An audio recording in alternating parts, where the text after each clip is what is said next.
All right, everybody, it is this time of year. We're not even talking about the holiday season. Nope. I'm not talking about playoffs coming up. Nope. We're talking about awards. That's right. That's right. And there's a lot of awards you got to keep track of. The Golden Globes, the Oscars, the Emmys, the this, the that, the that. I know, it's a lot. So to break it all down for us and the most recent nominations that came out, we have our friend Rob Rector back with us. Rob, so happy to have you. I would like to accept this on behalf of, it's not for me. No. I'm too excited.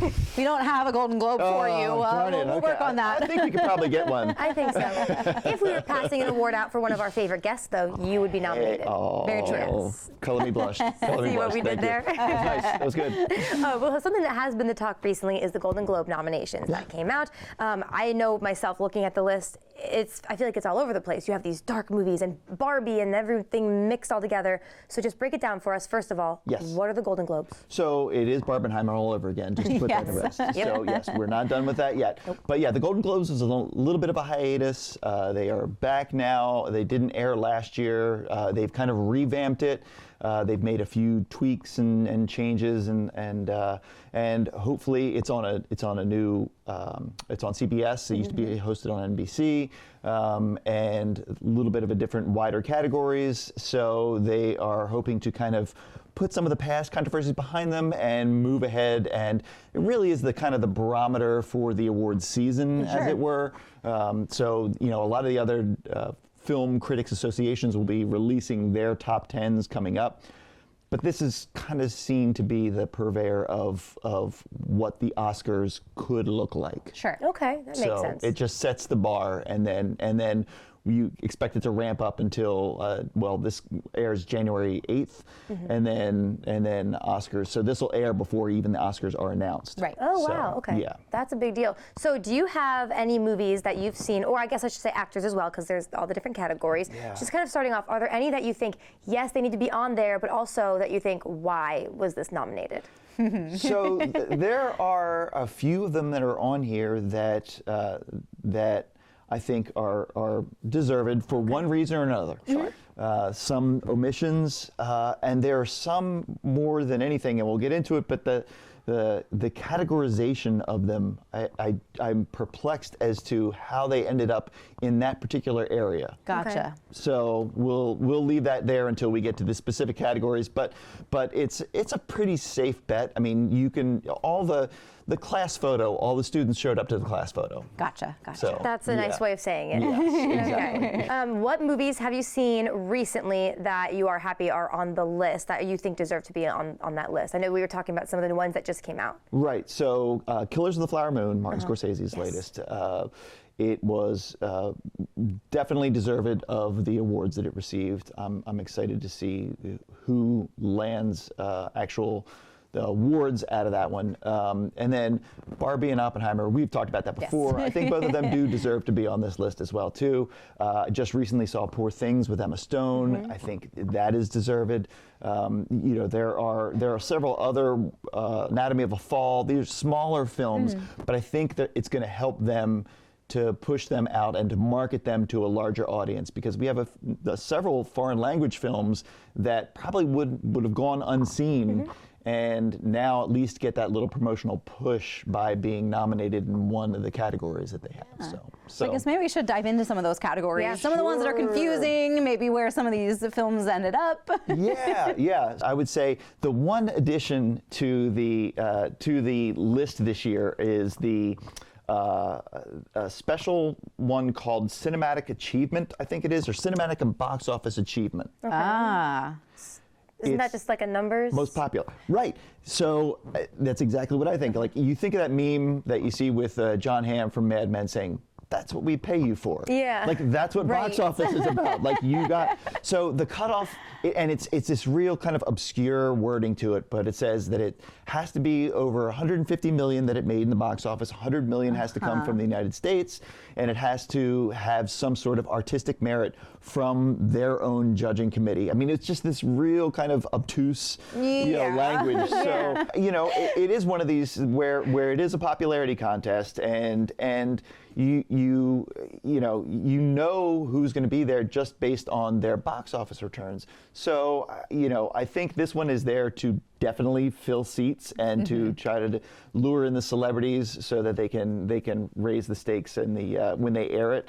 But it's one of those, and I think there's like 10 films nominated for there, so it's like everyone gets a trophy. Rob, I feel the same way you do about this. I think you go in expecting the Barbenheimer reboot, if you will, and I was shocked at first going through. I'm like, there's no Taylor Swift Eras tour. Oh, there it is. Yeah. So definitely want to dive more into this. This is a lot of fun. I love picking your brain about this too. So let's just take a really quick break. We're going to get more into the categories and Rob's hot takes when we come back. We are back with our wonderful friend Rob Rector, and the conversation was getting a little spicy as we wrapped up last, and we talked a bit during the commercial break. You have some hot takes on these categories, which I think I agree with you, but let's get into it. We were talking about how some categories, the movies in them don't really fit. Yeah. So one of the things that we were saying, how they are very inclusionary and they open it up to a lot of different films. I think sometimes they actually misplace them, especially this year. There is a film called May December, which stars Julianne Moore, Natalie Portman. It's based loosely on actual events of a middle school teacher who had an affair with her student, ended up having that student's children, and they married after she was released from prison for serving time, right? Not a lot funny about that. No, not a very uplifting story. No, and no like musical breakout numbers, right? But yet, here it is in May December, the film in which it is based, is been placed into the comedy or musical category, which is just utterly perplexing. I have no idea what that means. Could you name some other movies in that category so we can compare the storylines? Okay, Barbie that makes sense. And a child predator. It is. Yeah. Barbie is both comedic and includes a musical number. That's exactly it. That's the one thing.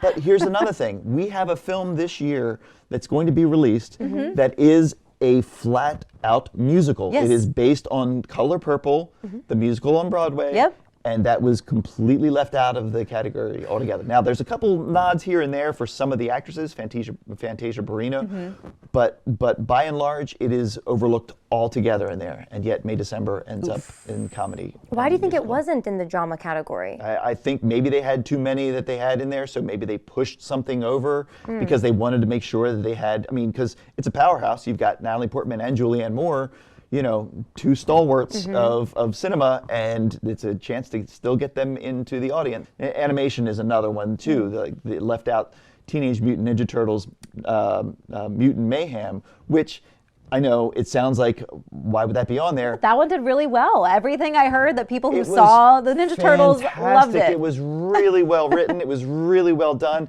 and yet Wish, which was by Disney, which didn't do well in the box office or critically, and yet that's still on the list too. So, and Super Mario Brothers the movie, which again, box office hit, could be in that one box office list. Sure. But it wasn't the best of the year when you're talking about Spider-Man Across the Spider-Verse, right? And then you've got all these other films there that and the most recent one, The Boy and the Heron, which is I haven't seen that one yet. And it is got beautiful. Your boy Rob Pattinson. He's his voice actor. That is my boy. Beautiful. Yeah. Twilight. He's not playing a melodious voice by any means. He's not a vampire. He's not the heron that has teeth. That's fine. That's fine. Can I ask you some? These aren't not as hot takes, but these are just my feelings, and I'll see if you agree with them.